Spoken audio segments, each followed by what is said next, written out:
The Grand Chamber of the Galactic Council was the largest structure ever built by intelligent beings. It floated in the empty space between 3 star systems, a station so massive that it had its own gravity. Thousands of species had gathered here for 10,000 years to discuss, argue, and shape the future of civilization itself. Today, like most days, the chamber was filled with representatives from across the galaxy. The Vorthan delegation sat in their water-filled pods, their tentacles moving slowly as they listened to the proceedings. The Krellian ambassadors stood rigid and tall, their metal bodies gleaming under the artificial lights. The Selenthri floated in their anti-gravity fields, their delicate wings folded behind them, and hundreds of other species filled the vast space, each one representing worlds and populations beyond counting. At the center of it all sat the High Council. 7 species, the oldest and most powerful in the galaxy, occupied the raised platform that looked down on everyone else. They had guided galactic civilization since before most species learned to make fire. Their word was law.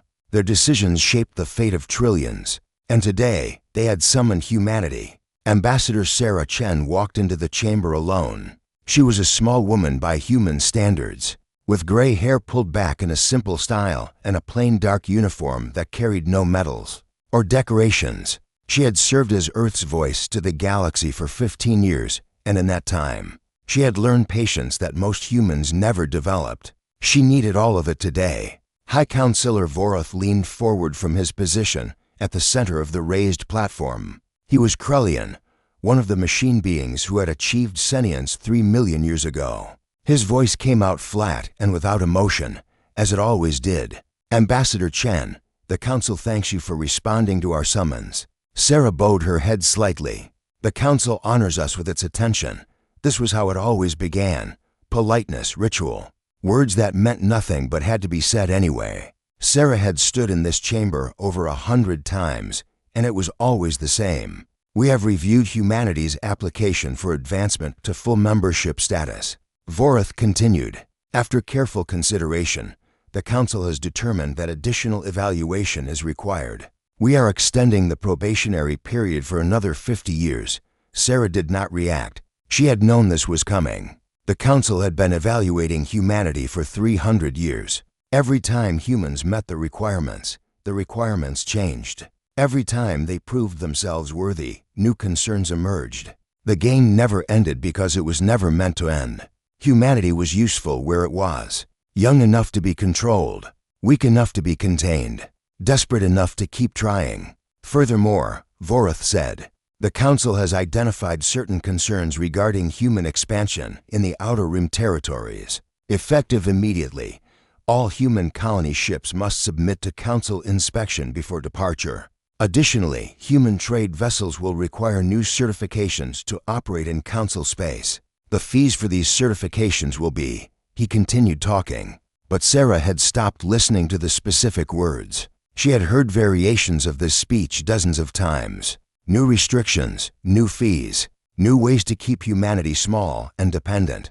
The Council always had reasons. They always sounded reasonable, and they always accomplished the same thing. When Voroth finished, silence fell over the chamber. This was the moment when the human ambassador was supposed to thank the Council for its wisdom, promise to comply with the new regulations, and quietly retreat to begin the process of begging for small exceptions. That might make the rules less crushing. Sarah Chen did none of these things. Instead, she reached into her uniform pocket and pulled out a small data crystal.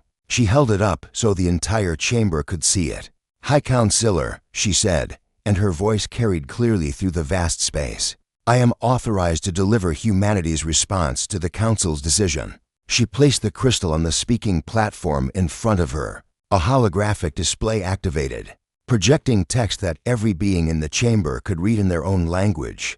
Effective immediately, Sarah read aloud, the United Earth Government withdraws from all treaties, agreements, and accords with the Galactic Council and its member species.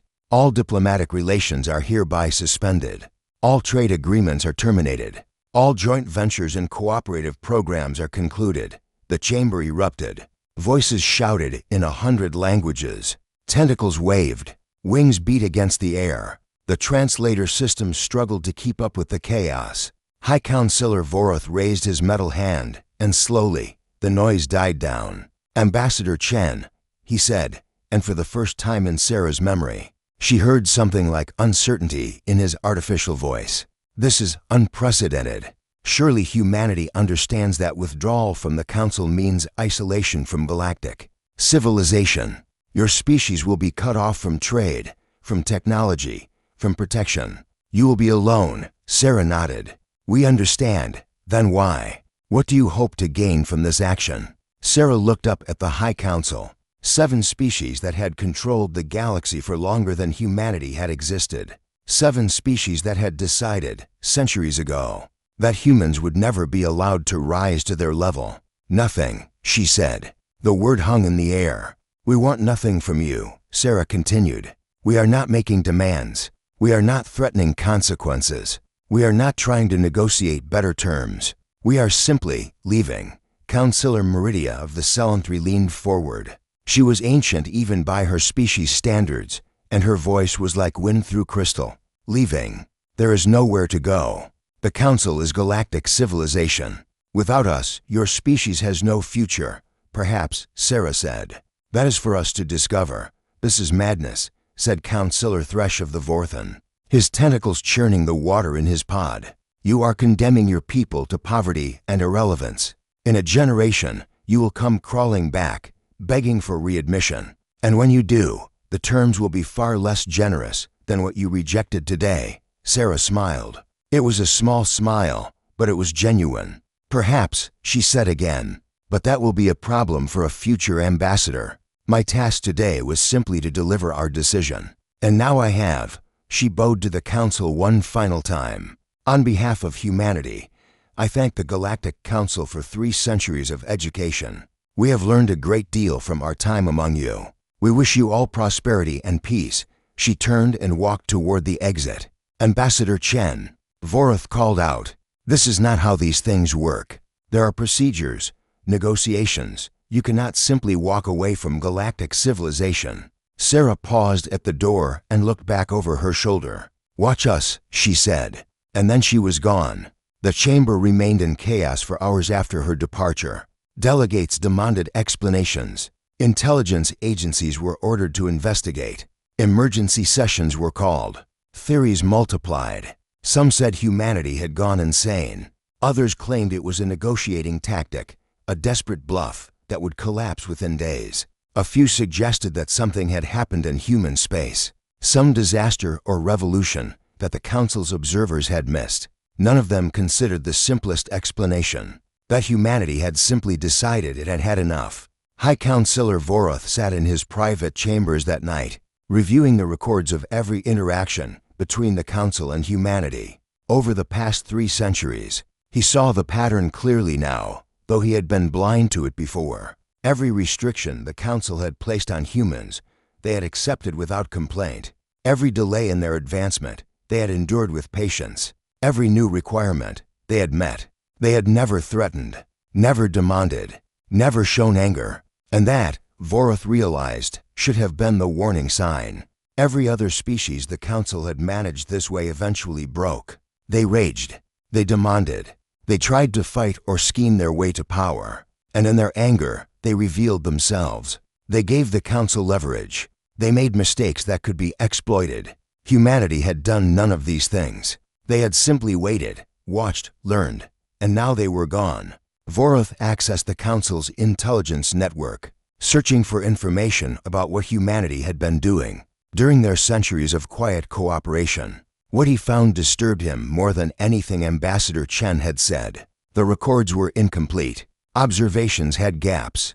Reports contained inconsistencies. Somewhere along the way, humanity had learned to hide things from the most sophisticated surveillance network in the galaxy. What else had they learned? What else were they hiding? For the first time in his 3 million years of existence, High Counselor Voroth felt something he did not recognize immediately. It took him several minutes to identify the emotion. It was fear. Across the galaxy, in human space, Ambassador Sarah Chen stepped off her transport ship onto Earth soil. For the first time in 3 years, she was met by a single official, a young man who handed her a glass of wine and a data pad. "The president sends her compliments," he said, "and asks for your preliminary assessment."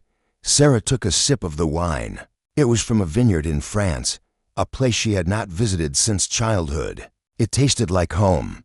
"They're scared," she said. "They don't know why we left, and not knowing is driving them crazy. They'll spend the next few weeks trying to figure."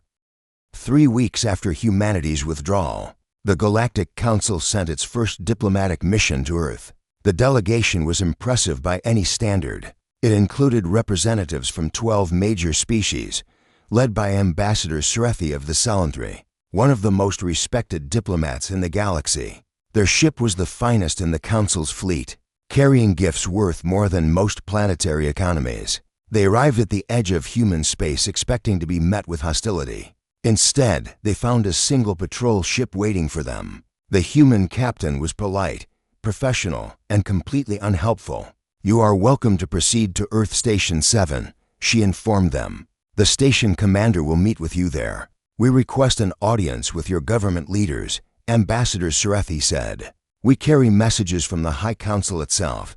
"I understand," the captain replied. "Earth Station 7 is where diplomatic matters are handled. The station commander will be happy to receive your messages." No amount of argument changed anything. The humans were not rude. They were not dismissive. They simply had procedures, and those procedures did not include direct contact with Earth's government. The delegation had no choice but to proceed to the station. Earth Station 7 was a modest facility by galactic standards. It orbited a gas giant at the edge of human territory, far from any world of importance. The station commander was a middle-aged man named Torres, who greeted them with warm hospitality, and absolutely no authority to negotiate anything meaningful. "I'm happy to receive your messages and forward them to the appropriate offices," he told Ambassador Srethi over a meal of surprisingly good food. "But I should be honest with you. Our government has no interest in reopening discussions with the Council at this time." "Surely there has been some misunderstanding," Srethi said. "The Council is prepared to discuss revisions to the probationary terms. Significant revisions. If humanity returns to the diplomatic process, we can address your concerns." Torres smiled in a way that reminded Srethi uncomfortably of Ambassador Chen. "We have no concerns," he said. "We wish the Council well. We simply no longer require its services." "But trade," Srethi pressed. "Technology, security. How can humanity survive without access to Council resources?" Torres poured himself another glass of wine. "We'll manage." The delegation stayed at Earth Station 7 for 2 weeks, trying every approach they could think of. They offered trade deals. They hinted at technology transfers. They warned of dangers that humanity would face alone in the galaxy. They suggested that certain restrictions might be lifted, certain applications might be approved. The humans listened politely to everything. They provided comfortable quarters and excellent food. They answered questions about weather and sports and human culture. They did not negotiate. When the delegation finally departed, they carried nothing back but confusion. The intelligence report that reached the High Council a week later made things worse. "Our observation posts in human space have gone dark," the intelligence chief reported. "Not destroyed. The stations are still there, but their transmissions have stopped. Our agents on human worlds have stopped reporting. Trade vessels that enter human space return with nothing useful to share. How is this possible?" Councillor Thresh demanded. "We have spent centuries building networks inside their civilization. They cannot simply disappear, and yet they have," the intelligence chief said. "Whatever humanity is doing, they are doing it behind a wall we cannot see through." High Councillor Voroth accessed the latest economic projections and displayed them for the Council to see. "Our analysts predicted that humanity would face economic collapse within 6 months of withdrawal," he said. "Their economy was heavily dependent on Council trade. Without access to our markets, they should be suffering severe shortages of critical materials."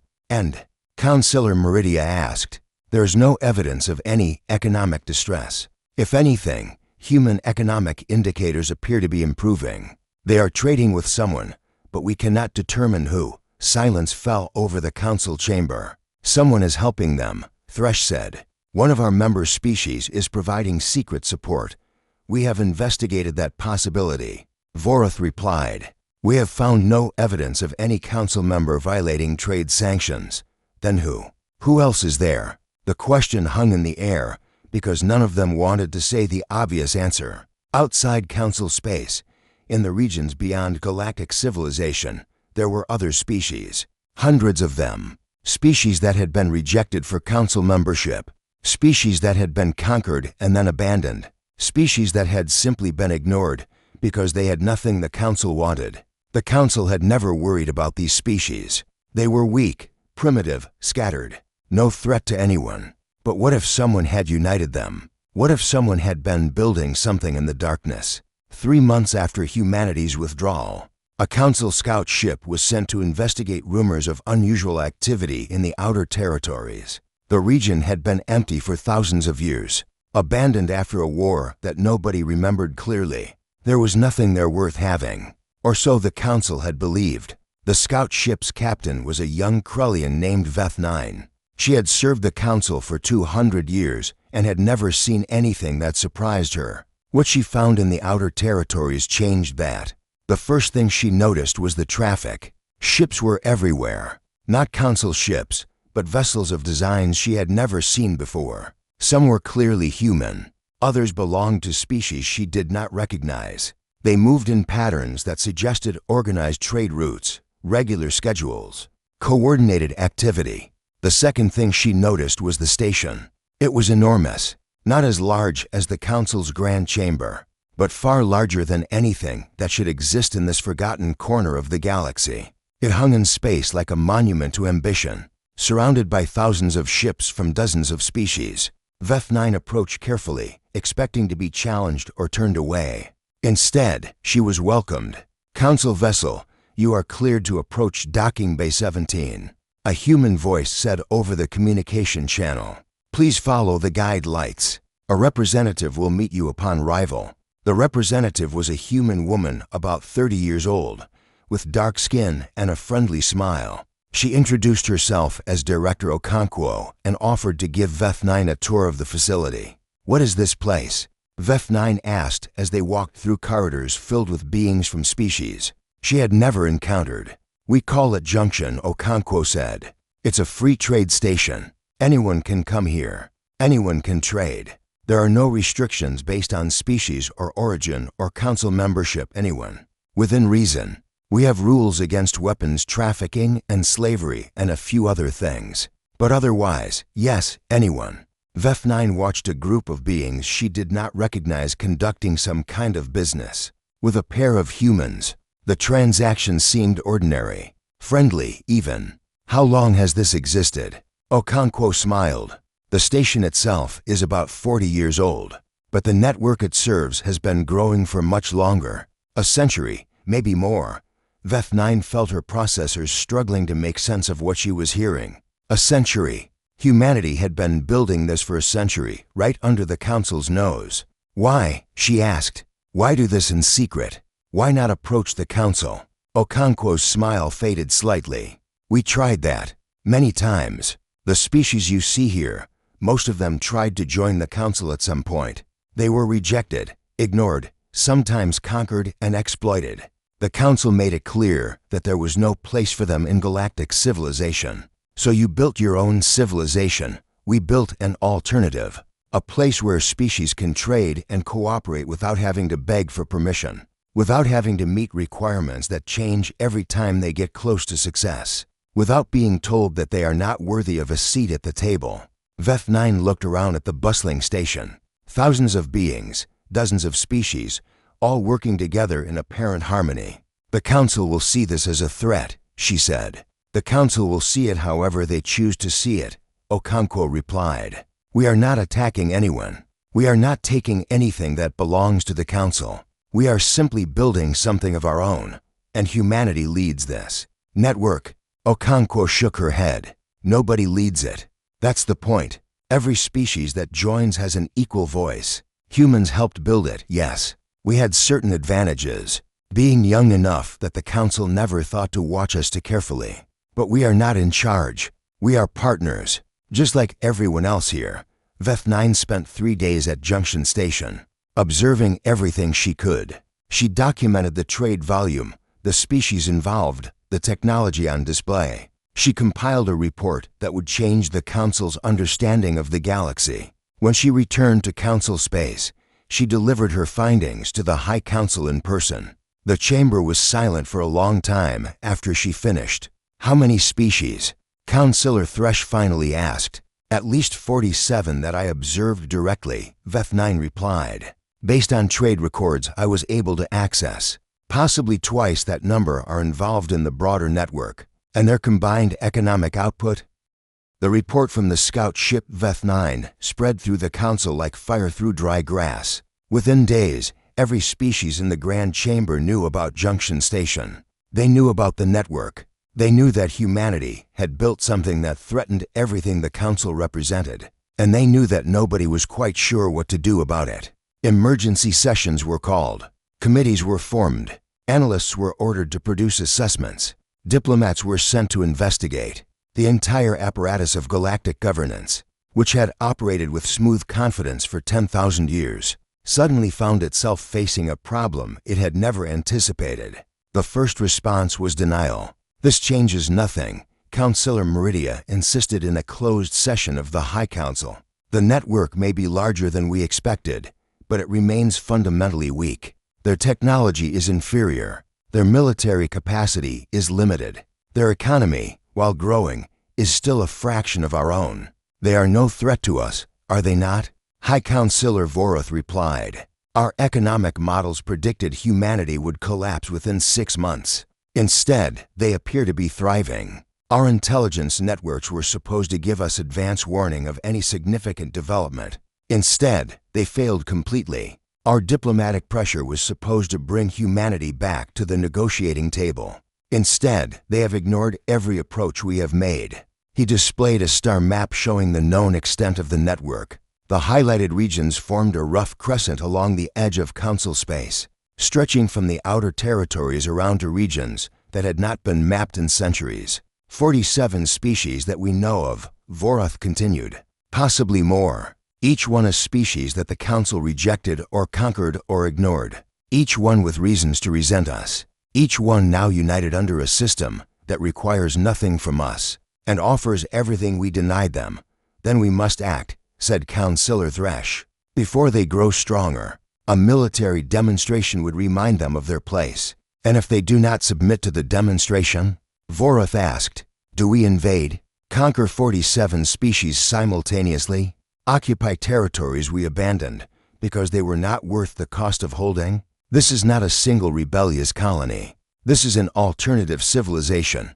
The debate continued for hours, then days, then weeks. Factions formed and reformed. Some demanded immediate military action. Others called for a diplomatic offensive to break the network apart. A few suggested reforms to Council policies, hoping to win back the species that had left. Nothing was decided. Nothing could be decided. The Council had been designed to manage threats within the system, not challenges to the system itself. While the Council argued, the network grew. Trade data showed that 32 more species had established relations with Junction Station. In the 2 months since Veth9's report, some were minor species from the edges of Council space. Others were more significant.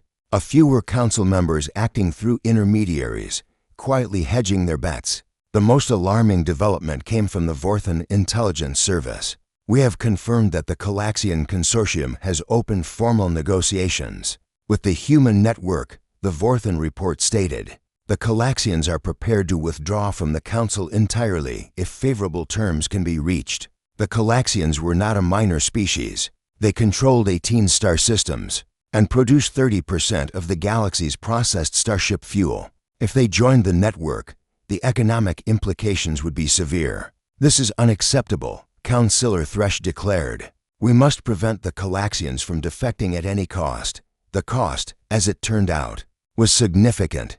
The Council offered the Calaxians everything they had requested for the past 500 years. Trade concessions, technology transfers, a seat on 3 major committees, full voting rights on resource allocation. Promises that had been broken a dozen times before were renewed with elaborate guarantees. The Calaxian ambassador listened to the offer with polite attention. Then he asked a simple question. Why now? The council's representative blinked. I do not understand. We have asked for these things for 5 centuries, the Calaxian said. Each time, we were told it was impossible, that we had not earned such privileges, that the council's rules could not be changed. Now, suddenly, everything is possible. Everything we asked for is offered freely. Why? What has changed? The council's representative had no good answer. The Calaxian nodded as if the silence confirmed something he already knew. I see, he said. These things became possible when you feared losing us, not because we became worthy, but because we became valuable. Not as partners, but as pieces on a board you are afraid of losing. He stood and gathered his things. We will take your offer under consideration, he said. But we will also continue our negotiations with the human network. Let us see who offers genuine partnership rather than desperate bribery. He left without another word. The report of this meeting sent waves of fear through the council. If the Calaxians could not be bought, who could? What was the network offering that the council could not match? The answer came from an unexpected source. A young Selenthri researcher named Mivith had been studying records from the network, trying to understand its appeal. She presented her findings to a committee that had expected to hear about trade advantages and technology sharing. Instead, she talked about respect. The network does not offer better trade terms than the council, Mivith explained. In many cases, their terms are actually less favorable from a pure economic standpoint. Their technology is not superior. Their military protection is weaker. By every objective measure, council membership should be more attractive. Then why are species joining them instead of us? A committee member demanded. Mivith hesitated. Because the network treats every species as an equal. Not in rhetoric, but in practice. A species that joins the network on Monday has the same voice as a species that helped found it a century ago. There are no probationary periods, no evaluations, no requirements to prove worthiness. You join, and you are immediately a full partner. She displayed records from Junction Station, meetings where representatives from dozens of species debated policy as equals, decisions that were made by consensus rather than imposed by ancient powers, disagreements that were resolved through negotiation rather than threats. The council has always operated on hierarchy, Mivith said. The oldest species lead. The newest species follow. Everyone knows their place, and that place is determined by history rather than merit. The network rejects this entirely. They believe that every species has equal value, regardless of how long they have existed or how powerful they are. That is absurd. Councillor Meridia said, the council's hierarchy exists because it works. Older species have wisdom that younger species lack. We guide them for their own benefit. With respect, Councillor, Mivith replied. That is precisely what the network's members say about us. They believe the hierarchy exists not for their benefit, but for ours. That we use our position not to guide, but to control. That our wisdom is simply another word for our interests. Silence fell over the committee. Are they wrong? Someone asked quietly. Nobody answered. Across the galaxy, Ambassador Sarah Chen stood before a gathering of network representatives on Junction Station. The meeting had been called to address a crisis that nobody had anticipated. The council was fragmenting. Our latest intelligence suggests that at least 12 major species are actively considering withdrawal from the council, Chen reported. Another 30 have opened unofficial channels of communication with us. The economic pressure from our trade network has exceeded all projections. A Calaxian representative raised a tentacle. Is this not good news? The council's collapse would secure our independence permanently. It would also create chaos. Chen replied, the council, for all its faults, has maintained order in this galaxy for 10,000 years. If it falls too quickly, too suddenly, the result will be war. Not between us and them, but between the hundreds of species that currently rely on council structures. To manage their disputes, she displayed a map showing potential conflict zones, territorial disputes, resource competitions, ancient grievances that the council had suppressed but never resolved. Remove the council, and they would all explode at once. We built this network to offer an alternative to the council, Chen continued. not to destroy the Council and leave nothing in its place. If we proceed carelessly, we will kill millions, perhaps billions. We will prove that we are no better than what we replaced. The chamber fell silent as the representatives considered her words. What do you propose? The Calaxian asked. Chen took a deep breath. This was the moment she had been working toward for 15 years. The moment humanity would discover whether its gamble had been worth it. We propose reaching out to the Council directly, she said. Not to rejoin them, not to negotiate from weakness, but to offer them something they have never had before. And what is that? A choice, a genuine choice. Join the network as equals or remain apart as whatever they choose to be. We will not force them. We will not pressure them. We will simply show them that another way is possible. They will refuse, someone said. The Council would never accept equality with species they consider inferior. Perhaps. Chen agreed. But the message from the network split the Galactic Council into factions more divided than any. In its 10,000-year history, negotiations were proposed, but the terms were impossible to accept. Not because they were harsh, but because they were equal. The network asked for nothing. They demanded nothing. They simply offered to talk, species to species, as partners. For a civilization built on hierarchy, equality was the most radical demand imaginable. We cannot accept these terms, Councillor Thresh declared in an emergency session. To meet with them as equals would be to acknowledge that we are equals. It would undermine everything the Council represents. The alternative is what? Councillor Voroth replied, War. We have run the projections. Even if we achieve military victory, the cost would be catastrophic. We would destroy half the galaxy to conquer the other half. Then we use economic pressure, sanctions, blockades. We strangle their network until they have no choice but to submit. We tried that with humanity for 3 centuries. It did not work then. It will not work now. The debate raged for weeks. Meanwhile, the fragmentation continued.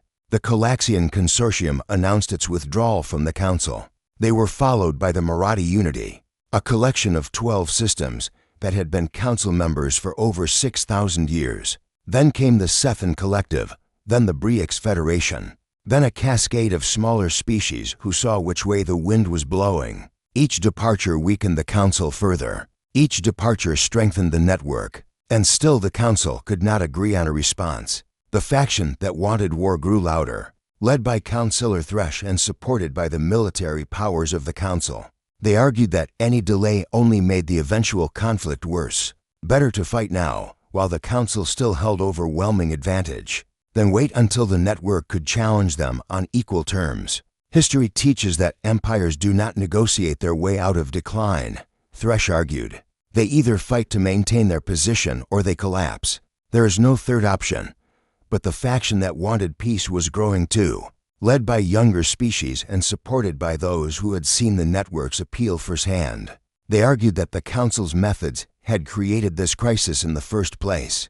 We spent 10,000 years making enemies, a Selenthri representative said. Every species we conquered, every application we rejected, every promise we broke, they all remember. The network did not create their resentment. The network simply gave them somewhere to go. High Councillor Voroth listened to both sides and said nothing. He was running calculations in his ancient processors, trying to find a path forward that did not lead to disaster. The calculations kept failing. While the Council debated, the military faction acted on its own. A fleet of 400 warships, the largest concentration of Council military power in 5 centuries, was assembled in secret at a staging area near the border of human space. The official purpose was defensive positioning. The actual purpose was something else entirely. Councillor Thresh had convinced the other military powers that a show of force was necessary. Not an invasion, not yet. Just a demonstration. Enough firepower to remind the network that the Council remained the dominant power in the galaxy. The fleet moved toward human space on a course that would bring it to within scanning range of Junction Station itself. The message was clear. The Council could destroy everything the network had built if it chose to. Surely that threat would bring the humans and their allies back to the negotiating table on proper terms. The network's response was not what anyone expected. A single ship emerged from human space to meet the approaching fleet. It was a small vessel, barely larger than a shuttle. It carried no weapons that the fleet's sensors could detect. It made no aggressive moves of any kind. It simply positioned itself directly in the fleet's path and stopped. The communication channel opened, and a human face appeared on every screen in the fleet. Admiral Victoria Santos was 63 years old. She had commanded human forces for 30 years, though most of that command had been exercised over ships that never fired a shot. Her hair was white, her face lined with age, and her eyes held a calm that seemed entirely out of place given the circumstances. "This is Admiral Santos of the Human Defense Force," she said. "On behalf of the network, I am authorized to discuss your presence in this region." The fleet commander, a Vorthan admiral named Korath, stared at his display in disbelief. One ship? They had sent one ship against 400. "Admiral Santos," he replied, keeping his voice formal, "you must be aware that your vessel cannot prevent our advance. Stand aside, and no harm will come to you." Santos nodded. "I am aware of the tactical situation, Admiral. I am not here to prevent anything. I am here to explain." "Explain what?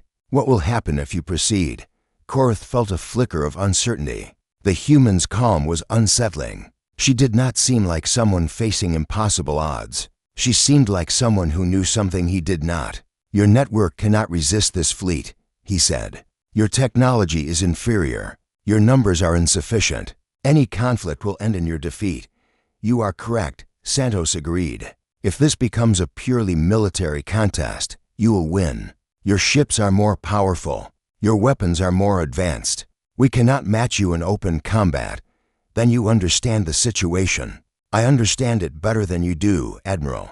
Santos leaned forward slightly. "Let me explain what will actually happen if you attack. First, we will fight. We will lose, as you say. Many of our people will die. Your fleet will destroy Junction Station and probably several human colonies as well. And then the real war begins. Not a military war. We cannot win that. An economic war. A diplomatic war. A war of ideas." She touched a control, and data began streaming across the fleet's communication channels. "These are the trade connections between Council space and the network. 32% of Council manufacturing depends on materials that flow through these routes. If we close them, your economy enters recession within 6 months. Depression within 18. More data followed. These are the communications we have received from species currently within the Council. 47 governments have indicated that they will withdraw from the Council. If military action is taken against the network, another 31 are considering it, and more. These are the projections for Council stability after a military victory. Civil unrest within 3 years. Major separatist movements within 5. Complete fragmentation within 10. Santos let the data speak for itself before continuing. "You can destroy us, Admiral. I do not doubt that. But you cannot survive destroying us. The act of winning will cost you everything you are fighting to protect." Silence filled the fleet's command channels. Admiral Korath studied the data streaming across his screens. He was a military officer, trained to assess threats and calculate odds. The humans' numbers were not exaggerations. He could see that immediately. The Council had built its power on control. Control of trade. Control of technology. Control of the narrative that said there was no alternative to Council authority. The network had broken that control, not through force, but through offering another option. Destroy the network, and the option remained. The idea remained. The resentment remained. All the Council would accomplish was proving that its authority rested on nothing but violence. "What do you want?" Korath asked finally. "Nothing," Santos replied. "We want nothing from you. We never did. We simply want to exist, to trade with whoever wishes to trade with us, to welcome whoever wishes to join us, to build something that works for everyone, not just the powerful. That is not how civilizations work. It is how ours works. And apparently, a growing number of species prefer our way to yours." Korath was silent for a long moment. "If I withdraw my fleet, the Council will send another, or they will find some other way to destroy what you have built, perhaps. But they will have to live with the consequences of that choice, just as you have to live with the consequences of yours, right now, in this moment." Santos met his eyes through the screen. You can be the admiral who started the war that destroyed galactic civilization, or you can be the admiral who gave peace a chance. History will remember either way. Korath looked at his fleet. 400 warships, the pride of Council military power. Enough firepower to vaporize worlds. And none of it mattered, because the human was right. This was not a war the Council could win. Not because they lacked military strength, but because military strength was the wrong weapon for this fight. He thought about his people, his family, the civilization he had sworn to protect. Then he thought about what that civilization had become, the lies it told itself, the enemies it had created, the fear that drove it to send 400 warships to threaten a single shuttle. "Stand down," he said quietly. His officers looked at him in shock. "Admiral, stand down. All ships, hold position. Do not advance." He opened a channel to Santos. "I will return to the Council and report what you have told me. I make no promises about what they will do, but I will tell them the truth." Santos nodded. "That is all we ask. One question first," Korath said. "Did you know I would stand down? Was this all calculated?" Santos smiled, and for a moment, she looked very tired. "No," she said. "I hoped, but I did not know. None of us knew. We came here prepared to die, Admiral. We came here prepared till the return of the fleet without firing a shot changed everything." Admiral Korath delivered his report to the High Council in person. He held nothing back.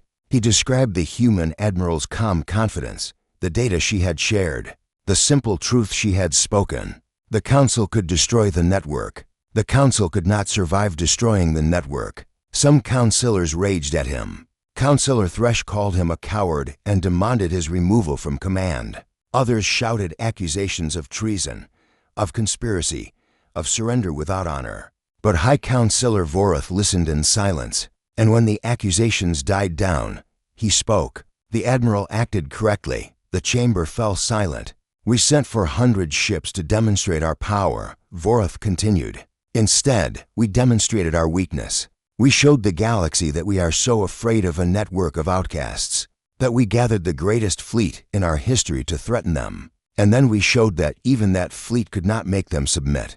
They have no military strength," Thresh protested. "Their surrender was inevitable, was it? And if they had not surrendered, if they had fought, we would have won the battle and lost everything else." The Admiral understood this. The human Admiral understood this. Only we refused to see it. He rose from his seat, his ancient metal body catching the light. "I have existed for 3 million years. I have guided this Council through countless crises. I have always believed that our way was the right way, that the hierarchy we built was necessary, that the power we wielded was justified." He paused, and something shifted in his voice, something that sounded almost like regret. "I was wrong." The chamber erupted in shock. High Councillor Vorath had never admitted error in the entire history of the Council. His word had been law. His judgment had been final. "The network offers something we never imagined possible," Vorath continued. "A civilization without hierarchy. A galaxy where every species has equal voice. We dismiss this as chaos, as weakness, as naive idealism that would collapse under its own weight. But it has not collapsed. It has grown. And it has grown because species want what it offers. What it offers is disorder," Thresh said. "Without leadership, without structure, they will tear themselves apart, will they? They seem to be cooperating quite effectively. Better than we have, certainly. When was the last time this Council agreed on anything meaningful? When was the last time we made a decision that was not driven by fear or self-interest?" No one answered. "The humans did not reject diplomacy," Vorath said. "They rejected our diplomacy, the kind that uses words as weapons, the kind that sees negotiation as another form of conquest. They built something different, something we could never have built because we could never have imagined it." He looked around the chamber at the representatives of species that had ruled the galaxy for millennia. "We have a choice to make. We can continue as we are, fighting to maintain a system that more and more species are choosing to abandon.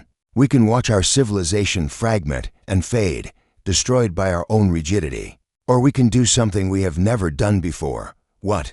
someone asked. "Change," The debate that followed lasted for 3 days straight. It was the most divisive argument in Council history. Ancient alliances shattered. New ones formed. Species that had agreed on everything for thousands of years found themselves on opposite sides. But in the end, a decision was reached. The Galactic Council would send a delegation to Junction Station, not to demand, not to threaten, not to negotiate from a position of assumed superiority, simply to talk. Ambassador Sarah Chen received the news with quiet satisfaction.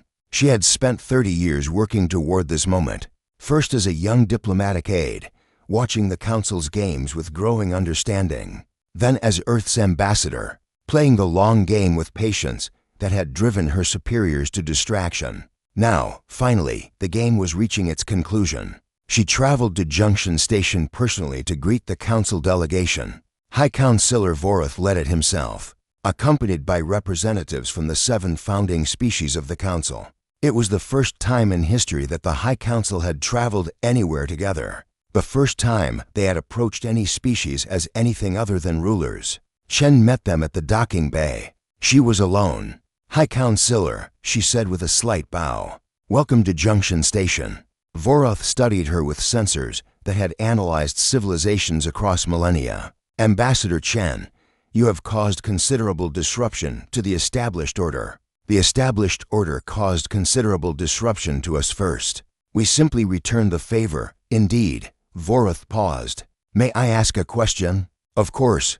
Why did humanity do this? You could have simply withdrawn and lived in isolation. You could have built your own empire to rival ours. Instead, you created something that belongs to everyone, something that you cannot control even if you wanted to. Why?" Chen smiled. It was the same smile she had given in the Grand Chamber years ago, when she had delivered humanity's withdrawal. "Because empires fall," she said. "Every empire in history has fallen eventually. We did not want to build something that would fall. We wanted to build something that would last. And you believe this network will last? I believe it has a better chance than anything built on hierarchy and control. I believe that when every species has genuine investment in the system, they will fight to preserve it, not because they are forced to, but because they want to." Vorath considered this. "The Council has maintained order for 10,000 years. That is not insignificant. No, it is not. And we are not asking you to abandon what you have built. We are asking you to join what we are building, to add your wisdom and experience to something new, to be partners rather than rulers. You ask us to become equals with species we have guided for millennia. Yes, that is a profound change. Yes, it is." Vorath was silent for a long moment. Around him, the other councilors waited. The fate of galactic civilization hung on what he said next. 3 centuries ago, he finally said, "Humanity applied for membership in the Galactic Council. We rejected you. We told ourselves it was because you were too young, too primitive, too dangerous. But the truth is simpler. We rejected you because you were different, because you did not fit our expectations, because we were afraid of what you might become." He met Chen's eyes. "We were right to be afraid, but we were wrong about why. We feared you would become like us. Instead, you became something better." He extended his metal hand in a gesture that transcended species. "The Council accepts your invitation. We will join your network. We will be partners rather than rulers. We will learn to be equals." Chen took his hand.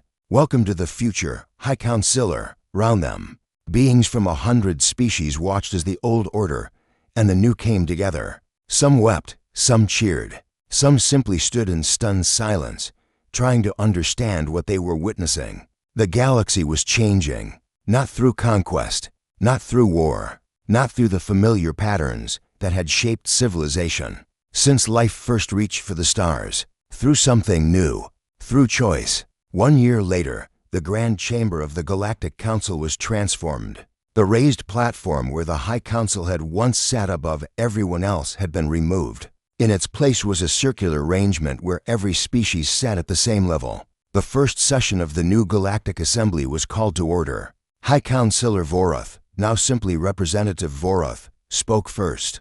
"For 10,000 years, we believed that order required hierarchy, that peace required power, that progress required control. We were wrong.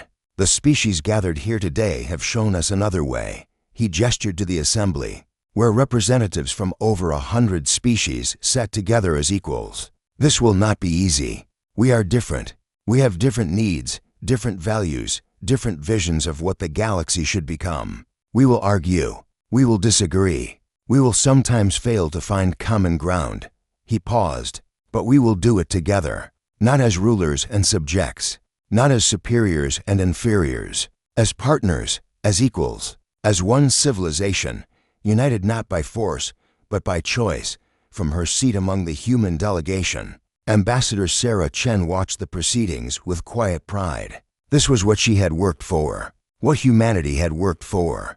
Not power, not control, just a seat at the table, just a voice in the conversation, just the chance to be part of something greater than themselves. Around her, the galaxy's future was being written. It would be messy, it would be complicated, it would be unlike anything that had come before, but it would be theirs, all of theirs, together. As she watched the first votes of the new assembly being cast, Shen thought about a question someone had asked her years ago. Why had humanity rejected the Council's diplomacy? Why had they walked away from everything the galaxy offered? The answer was simple. They had walked away because they believed something better was possible. And now, at last, it was. The session continued late into the night. Debates were held. Decisions were made. The first tentative steps of a new era were taken. Outside the chamber, the stars burned on as they always had, ancient and indifferent to the small beings who lived and died in their light. But something had changed, something fundamental.